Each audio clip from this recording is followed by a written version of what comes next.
Welcome, my name is Merida Bohanimus, and I'm going to walk you through Merida's Natural Birthing Center's Written Management and Personnel Plan. The purpose of this Written Management and Personnel Plan is to articulate the organizational structure, management and employee plan, financial plan, and recruitment plan for Natural Merida's Birthing Center. Here's our table of contents and what I plan on discussing tonight with you. The purpose of the business, organizational structure, board of directors and their competencies, equity plan, management and employee plan, hiring considerations, the hiring plan, financial plan, and we'll wrap it up with the exit plan. So the purpose of this business is to provide women a facility for childbirth where they can feel safe, supported, respected, and a comfortable way. The birth center is not a hospital. In fact, it's not a mini hospital. It's a home, life, comfortable atmosphere, a maximized home, if you will. To point out, this structure will meet all construction, fire, safety, and health codes. The pillar of support for this birth center will be to facilitate a woman's right to make informed choices about her and her health care for her baby. It will also allow her to bring her family to participate in the pregnancy, the birth, and the postpartum period, regardless of what that family looks like. Now I'm going to go over the organizational chart and the structure of Natural Merida's Birthing Center. Merida Bohanimus will be the founder/CEO. She's going to have a part-time executive, and she will have 3 chiefs, which report directly to her: the chief of midwifery, the chief of operations, and the chief of obstetrics.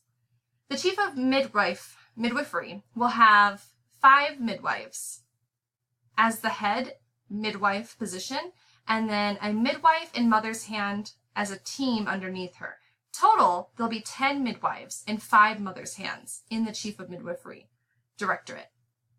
For the chief of operations, we'll have a marketing director, and under that person will be an online outreach specialist. We'll have a technology director, and underneath that person will be an IT team specialist. Underneath the chief of operations directly will be a project manager with likely an assistant helping with project management. Then we have a finance director who has a payroll specialist, an HR director with a benefits and recruitment specialist under him or her. Then the chief of obstetrics has 3 OBGYNs and 4 RNs, LPNs, and possibly even medical assistants. Essentially, a medical professional to assist during the births for the OBGYNs. For Natural Merida's Birthing Center's board of directors, there will be 5 members on the board. The president or CEO will have 45% of the voting rights. Next, there will be 2 venture capitalist investors giving 20% of the voting rights each. The COO, or the chief of operations, will have 5%. And then we will bring in an advisory role of a customer relations SME, subject matter expert.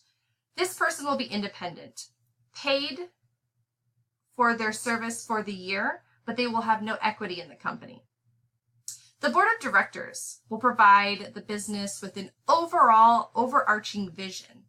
It'll drill down to the mission, the values and beliefs, and then bring it back around to provide strategic goals for Natural Merida's Birthing Center.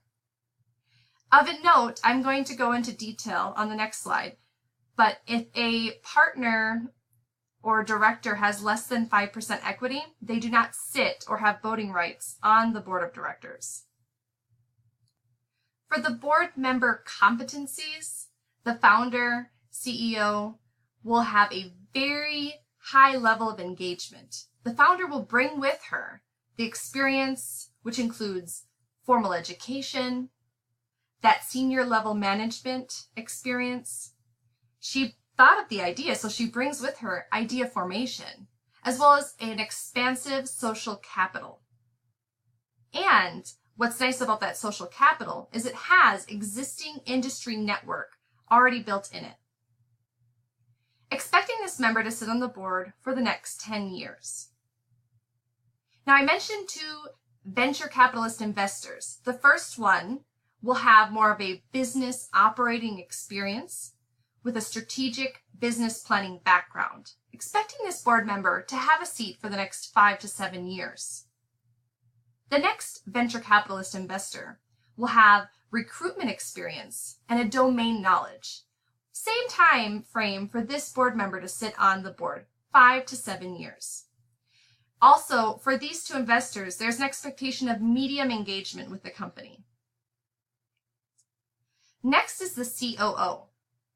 This person or position is expected to have high level of engagement, working right along with the founder and CEO. They're going to continue to provide profitability requirements and help make that into something tangible for his directors by the strategic plans put out by the board. He or she is going to be able to manage and required to evaluate the directors of the business. We expect this board member to have a seat for the next 5 years. And lastly, that customer service relations subject matter expert. We're expecting medium to low engagement for this position. It is a contractual position. They have 0 equity in the company, but they're going to help the business find, sell, and keep our potential customers, providing growth models and plans for customer relations. Here's where we go in a little bit further in depth on our Natural Merida's Birthing Center equity structure. So again, the 45% represented in this circle is the founder CEO. That 5% is the COO. The next 2 are 20% each, and those are the venture capitalist investors, followed by 2-3% portions going to the chief of midwifery and the chief of obstetrics. And then that last 4% represents 4 directors underneath the COO. Important note is there will be $5 million paid in capital or on-hand cash to start this venture. There will be 5 million issued shares with an authorization of up to 10 million shares. And each share will have a price of $1 at this moment. And here's just another look at the equity shares for board members, being the CEO, the venture capitalists, investors, the COO, and the customer relations SME, and then the non-board members who are also equity holders, the OB chief, the midwife chief, and the other directors underneath the COO. Let's move along with the employee plan. Merida Bohanimus, the founder, will work as the CEO for at least the first 2 years. She's going to be responsible for securing financial capital, and she brings with her an extensive industry-specific social capital, as well as the ability to act as a project manager, managing those day-to-day operations. She's going to oversee and rate all of the chiefs, and she's going to provide guidance along with the board of directors to the strategic direction of the company. She will attack issues in the startup phase head on and continue to be that bridge for communication between the board of directors and the rest of the company. She's also going to help with hiring and firing. Her experience is being a leader of a multi-million-dollar organization for the past 11 years. She's a member of an elite and prestigious firm specializing in community service, personnel well-being, and networking. Lastly, she's birthed 4 children naturally and has extensive experience being a patient in this industry. Currently, she has a bachelor's degree in intelligence studies and is working on her master's degree in entrepreneurship. Her special qualifications is she brought the idea forward, she has the motivation to build this project from the ground up, and again, that considerable social capital and network of providers and specialists in the industry already. She's going to take a considerable pay cut for the first year to help an explosive growth in the company.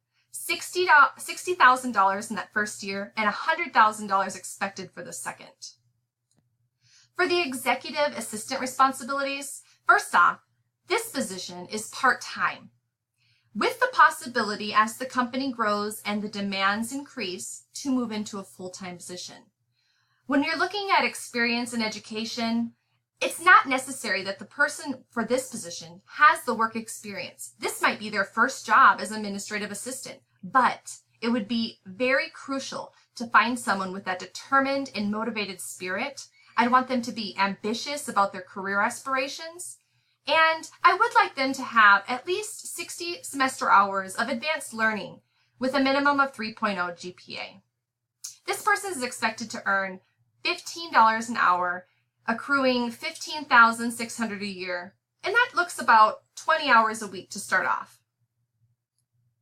The Chief of Midwifery is a crucial position within the organization.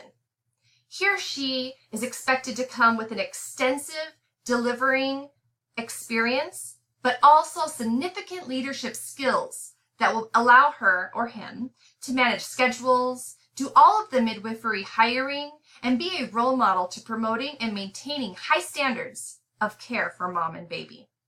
This position reports directly to the CEO.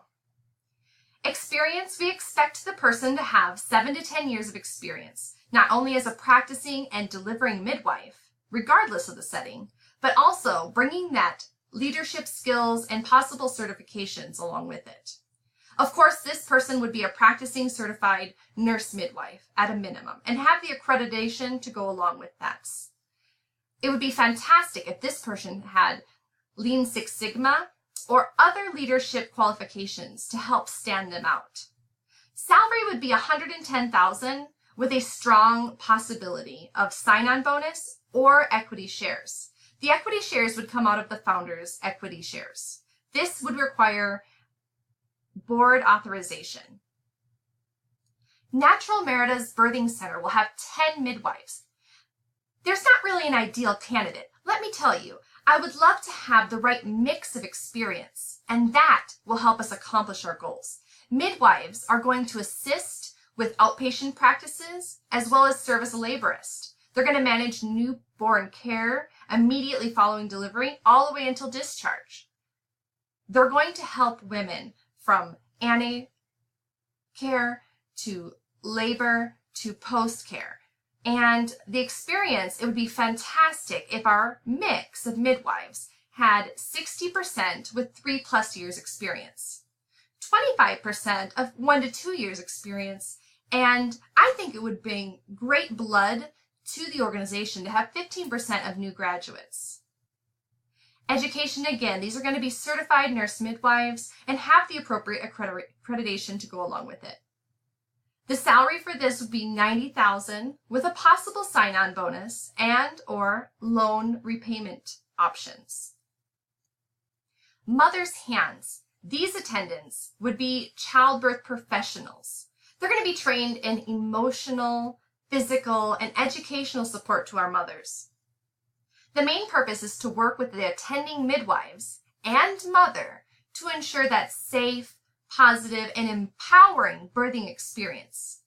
Typical duties would be monitoring mothers, assisting attending birth staff and family, and providing natural pain relief techniques. Really, we're talking about doulas. So for education and experience, doula certification from one of the many agencies in the industry would be acceptable. For experience, I would be willing to take on these mothers' hands from the ground up. Possibly even another venture the organization could go forward with is doing in-home certification for mothers' hands. Special qualifications, when you're talking doulas, they come with a lot of amazing qualifications that really diversifies the options we provide our mothers. So baby mapping, belly casting, we have placenta encapsulation, they're schooled in the Bradley and Lamaze method, they're even certified in Your Birth Experience educators.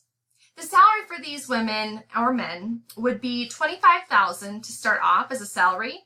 But again, I really like the option of either providing them the money and the time and resources to get certifications and to be certified, or different educational programs, possibly even in-house, where Natural Merida certifies these mothers' hands. These mothers' hands are going to be the cream of the crop and really help push that experience that we're offering mothers at Natural Merida's birthing centers.